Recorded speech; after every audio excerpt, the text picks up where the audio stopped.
आपल्यासोबत ज्येष्ठ नेते चंद्रकांत खैरे साहेब आहेत. सर, राजकारण बघितलं तर सध्या पालकमंत्र्यावरून ठिकठिकाणी वाद चालू आहे. आपल्या या ठिकाणी भाजप म्हणतं आमच्याकडे पालकमंत्रीपद असेल, शिवसेना गट म्हणतो आमच्याकडे पालकमंत्रीपद असेल. तुम्ही कसं बघता याच्याकडे? नाही, खरं म्हणजे आता त्यांच्या आपसातलेच खूप भांडणं चालले आहे. लवकर पालकमंत्र्यांची यादी जाहीर झाली म्हणजे मग समजून येईल की या दोघांमधून कोण झाला. आता मी सुद्धा 5 वर्ष युतीच्या राज्यामध्ये पालकमंत्री होतो. 5 वर्ष होतो मी. आणि मग मला माहिती आहे काम कसं करायचं, काय कसं करायचं.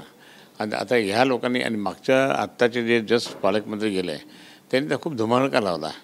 म्हणजे एकाने तर जवळपास 250-300 कोटी किंवा असंच काहीतरी खूप कोटी तिकडं सिल्लोडला नेले, एकाने इकडे नेले पैठणला.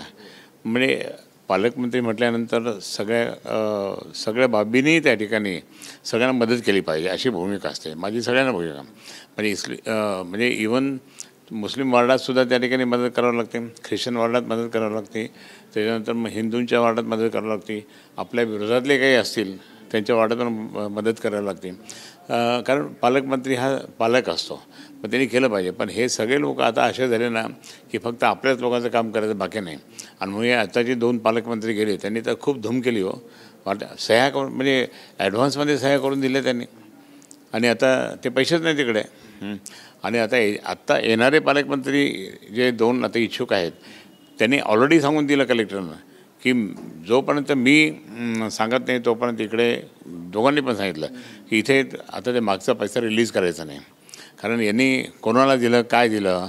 आणि दादांचं भाषण मी ऐकलं एका ठिकाणी की आता ज्यांनी पैसे वाटप केले, इथे तर पैसे तिजोरीत नाही, आम्हाला बाकीच्या कामासाठी पैसे लागतात. म्हणजे अजितदादा पवार, अजितदादा.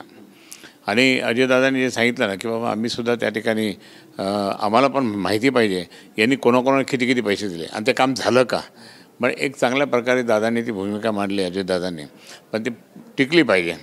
कारण हे लोक इतके दादागिरी इतके हे करून कलेक्टरवर दबाव, COवर दबाव, PD वर दबाव असं टाकून वाटेल तसं काम त्या ठिकाणी एक्झिक्युटिव्ह इंजिनियर सगळे PWG असेल किंवा असेल त्यांच्यावर दबाव टाकून काही करू लागले. आता मी तर एक सांगेन आपल्या माध्यमाद्वारे, TV9च्या माध्यमातून सांगेन, ह्या लोकांनी जेवढे रस्ते तयार केले त्याच्यावर परत रस्ते चालले. काही ठिकाणी तर काही ठिकाणी सिमेंट रोड आहे, सिमेंट रोड हे करून तिथे डांबर रोड चालला. म्हणजे यांना आदरणीय एकनाथ शिंदेने खूप पैसा दिला, पण तो खर्च कुठं करायचा. मग असं ही सगळी इन्क्वायरी झाली पाहिजे असं माझं म्हणणं आहे. आणि म्हणून या दोघांमधून कोणीही पालकमंत्री होऊ द्या त्यांनी प्रामाणिकपणे माझ्यासारखं काम केलं पाहिजे. मी जे जसं काम केलं तसं केलं पाहिजे, ही भूमिका माझी आहे. दुसरा असा विषय की माजी मंत्री आहेत अब्दुल सत्तार, त्यांचा काल वाढदिवस होता. शहरात मोठं शक्ती प्रदर्शन झालं. पालकमंत्री त्यांना म्हणजे मंत्रिपद भेटलं नाही त्यांना, म्हणून ते नाराज आहेत. आणि त्यांनी काल असं म्हटलं की मी पुन्हा येईन. मी या ठिकाणी सांगतो की जे काल पालकमंत्र्यांनी त्यांना मंत्रिपद मिळालं नाही म्हणून त्यांनी सगळे सोयगाव सिल्लोडमध्ये लोक आणले होते. आपल्या शहरातले कोण नाही गेले. शिंदे गटाचे कोणी गेले नाही किंवा बाकीचे कोणी भाजपचे गेले नाही कोणी. त्यांनी त्यांचेच लोक तिथून भरभरून पैसे देऊन आणले. 1000 रुपये किंवा 5000 रुपये, 2000 रुपये, 3000 रुपये पाहून, स्टेटस पाहून त्यांनी पैसे दिले आणि ते आणले लोक. मला सांगायचा मुद्दा असा की तुम्ही त्या ठिकाणी तुमचं सिल्लोड मतदारसंघ असताना आमच्या संभाजीनगरला कशात तुम्ही आले. छत्रपती संभाजीनगरला येऊन त्या ठिकाणी उर्दू होर्डिंग लावले. आता हे भाजपवाल्यांना कळत नाही का, उर्दूमध्ये लावले. जे तथाकथित हिंदुत्ववादी म्हणतात ना स्वतःला, त्यांना मी म्हणतो की आता ह्या शहरामध्ये कमीत कमी 51 होर्डिंग उर्दूमध्ये लावले याने. त्यांचा एकट्याचा फोटो याचा सत्तारचा आणि बाकी. मग हे यांना कसं गोड लागलं. आणि आम्हाला हे करता की तुम्ही आता मुसलमानाबरोबर गेले, तुम्ही काँग्रेसला पाठिंबा दिला, तुम्ही असं केलं तसं केलं, हिंदुत्व सोडलं म्हणून आमची टीका केली आणि आमचे मतं कमी करण्याचा प्रयत्न त्यांनी केला. पण आता मी त्यांना सांगू इच्छितो, ज्यांनी बोंब मारली ना, ठणाठण बोंब मारली आमच्या विरोधात, मी त्यांना सांगेल की तुम्ही याने होर्डिंग लावले 50.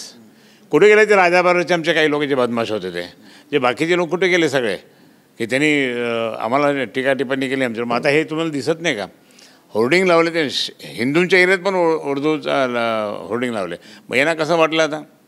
मग हे सगळं त्या ठिकाणी सोंगढोंग आहे यांचं हे सगळे त्या ठिकाणी आता पुढे पहा हे काहीच करू शकणार नाही. देवेंद्र फडणवीस यांनी त्या ठिकाणी चांगली पकड घेतलेली आहे असं मला वाटतं.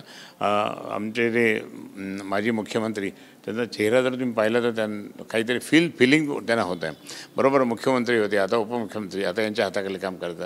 मनाला थोडं वाटतं की नाही, पण त्याच्यात मग आता 1 महिन्याचा फक्त मंत्रिपदाची शपथ नंतर खाते वाटप हे सगळं चाललं आहे.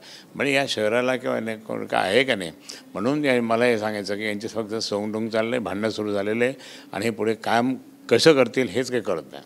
परंतु अब्दुल सत्तार असतील किंवा संजय शिरसाट असतील एकाच पक्षामध्ये आहेत, त्यांच्याबद्दली कुठेतरी दुफळी किंवा गटबाजी उघडकीस येते, समोर येते. नाही, खूप जोरात त्यांनी टीका संजय शिरसाट यांच्यावर केली. संजय शिरसाट त्यांच्यावर टीका करतात.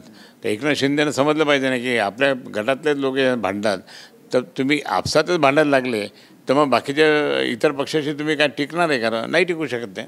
असं द्या.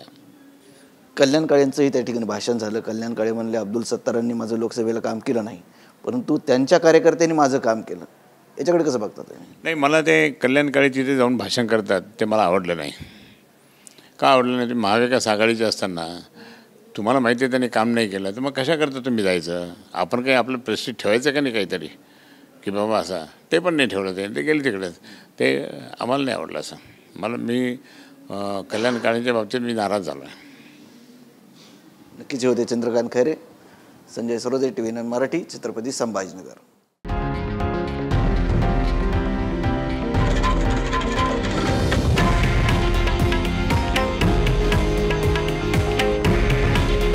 हे आहे देशातील नंबर 1 न्यूज नेटवर्क आणि आपण पाहत आहात TV9 मराठी.